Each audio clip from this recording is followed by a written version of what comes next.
Hi, today we're going to continue on with The Boy at the Back of the Class, and we're going to read chapter 15, The Greatest Idea in the World.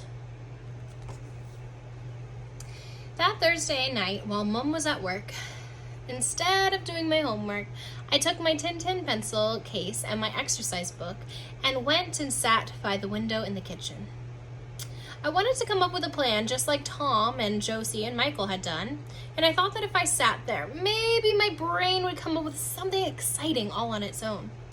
I have a desk in my room, but I like sitting in the kitchen more because then I can see the sky and the whole city too. Tom says it doesn't matter how big or small a flat is, if it's on the top floor, it becomes a penthouse. That's the kind of house that movie stars live in. I guess they must like sitting in their kitchens and looking at the skies and cities too. I waited a long time for my brain to think of something. But when Mom came home, she found me still sitting at the kitchen table, pressing the Snowy and Captain Haddock buttons on my pencil case. I couldn't think of anything. Not even after she came and sat with me to watch the sunset. I love watching the sunset with Mom. She calls it the magic hour because you can see all the colors you won't ever see again and birds that might fly away forever, swimming across the skies together. But I can only ever do it properly with Mom. I've tried watching the sunset on my own and feel just as happy, but I can't seem to do it at all. It doesn't work. By dinner time, I still hadn't thought of anything, so I went straight to bed to see if my brain could think of better things when I was laying down. But I fell asleep instead and had a nightmare that was so scary it woke me up. I had dreamt that I would try that again. I had dreamt of being on a piece of wood in the middle of a dark sea. At first it had been quiet. Then to my right, a girl had begun to cry.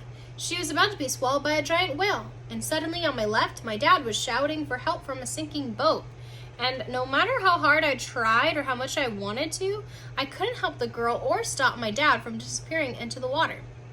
If you've ever woken up after a nightmare when it's pitch black and so late that nothing in the world is awake, you'll know it wasn't nice at all.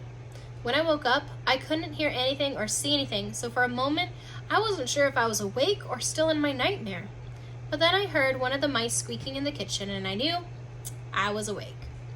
That's a good thing about animals. They always let you know when they're around, especially when they're hungry. And if they're around, then you know you're real and the world around you is real too. I was feeling hot and damp, so I got up and pulled back the covers to make sure I hadn't wet the bed. Luckily, I hadn't. I hate wetting the bed. I used to do it all the time after Dad died. But then, when I turned 7, something happened and I stopped doing it. Maybe when you turn 7, your body knows you've become too old to wet the bed anymore. I didn't want to lie down in case I had a nightmare again, so I tiptoed into the kitchen to get a glass of water and see the mice. Mom says that years ago, an old woman who bred all sorts of exotic animals used to live in our flat. That could be why we found a small nest of bright yellow snakes in our kitchen wall last summer, or why we have 2 mice living with us. But I don't mind. I like the mice because they make good friends. For a tiny piece of food, they can become your friends for life. They disappear if they don't like you, so you always know if you're going to be friends right from the start. And it's always good to know from the start because it saves you wasting your best cheese.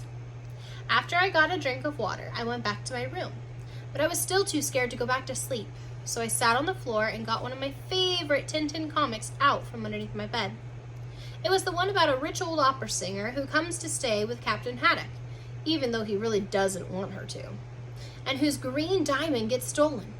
I couldn't really concentrate on the story because all I could think about was Ahmed and his sister Sarah being in the sea. But then, just as I was thinking how the rich old opera singer looked like the queen, except with a bigger nose, it suddenly happened. I had it, an idea, and it was without a doubt, quite possibly, the greatest idea in the world. It leapt right into my mind like a giant frog and jumped around until I knew it had to work. It just had to. You can always tell when you've had a greatest idea in the world because it pops out of nowhere. Ordinary ideas take an awfully long time to become an idea because they're ordinary, so your brain can't get excited about them and has to make them slowly, like thousands of boring bread rolls being baked in an extra slow oven. But when an idea is truly great, it doesn't take time at all. It just suddenly appears and makes your eyes go wide and your brain feel as if it's been pushed out of bed. Jumping to my feet, I got out my exercise book and drew out my plan. This is what the greatest idea in the world looked like. The greatest idea in the world.